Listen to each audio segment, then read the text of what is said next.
এই তো এতক্ষণে মাসরুমকে জুনায়েদকে বোঝা যাচ্ছে, আমার মামুনিটাকে বোঝা যাচ্ছে। এখানে আমরা রিক্সা দিয়ে ঘুরতেছি, জুনায়েদ মাসনুন। ভেঙে গেছে? আমাদের কাছে অটো দিয়ে ঘুরতেছি, ভালো লাগতেছে অটো রিক্সা দিয়ে। ভেঙে গেছে, ঠিক করতে হবে। মাশরুম তো অনেক good, mushroom good boy. Fatema good girl, Fatema good girl. Mushroom good, mushroom টাকা। ও আইসক্রিম খেলে গলাটা ভেঙে যাবে, কাশি হবে করে। মাশরুম তোমার ভালো লাগছে? অটো দিয়ে ঘুরতেছো? এই যে আমার মাশরুমটা, আমার দাদাটা, দাদা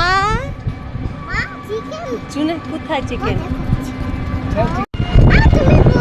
ও হ্যাঁ মাশরুম, তাকাচ্ছ না কেন? অনেক বাতাস, আমরা অটো দিয়ে ঘুরছি, আমাদের কাছে অনেক ভালো লাগে রাতে বেলা